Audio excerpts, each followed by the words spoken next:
Let's take a look here at the race for congressional seat 26.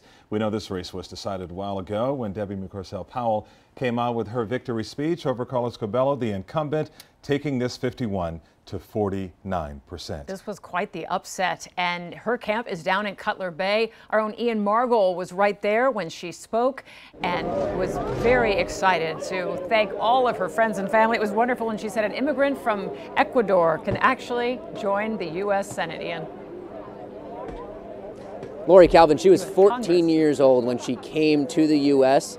from Ecuador, and she was saying that this just shows anyone here in South Florida who knows this story to be their own. There are so many of them. It just shows they can do anything and become anyone if they work hard enough. She was saying this during her victory speech today. She was very excited. The atmosphere here, very excited. Most of the people are either headed home at this point or they're over around the corner eating and drinking, still continuing the celebration. We keep hearing cheers every few minutes or so. But she actually wasn't here until they announced that she was the winner, until she said that Congressman Curbelo had called her and congratulated her on her win. Take a listen to a part of her victory speech.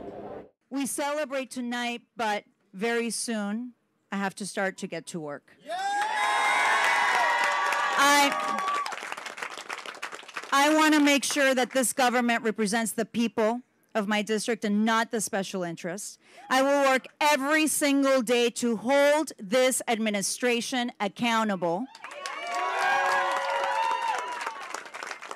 for all the voters, for everyone in District 26. No matter who you voted for, I look forward to representing each and every one of you.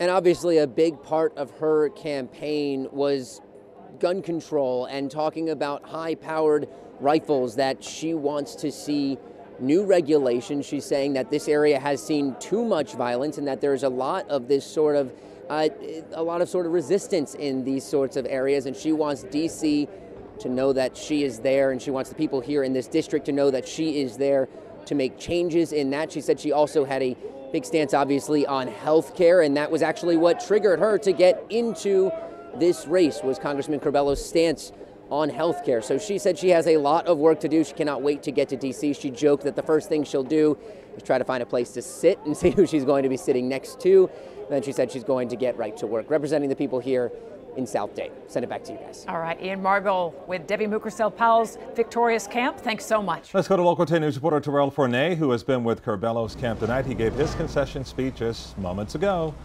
Terrell.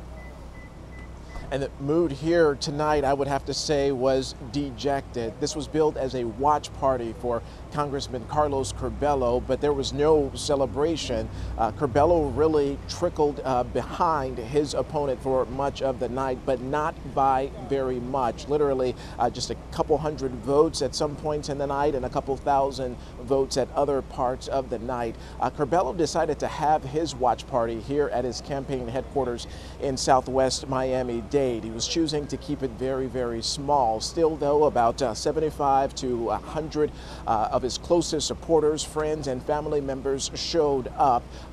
There again, they did not really celebrate. They kept things very simple. There was food, there was refreshments, and this party went on for a couple of hours before Curbelo himself decided to come out and give that concession speech. He was surrounded by his wife and his two daughters when he took to the podium.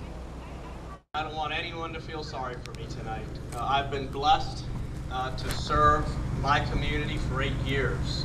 And although in January I will become a private citizen for the first time in 8 years, my love and my commitment to this community, to all of you, my neighbors, my friends, my family, that will remain strong. And I will do my part as a citizen.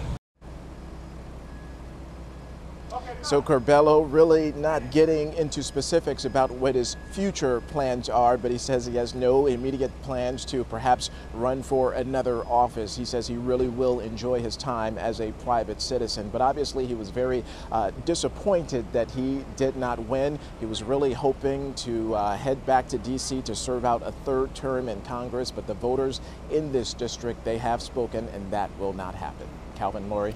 Okay, Terrell.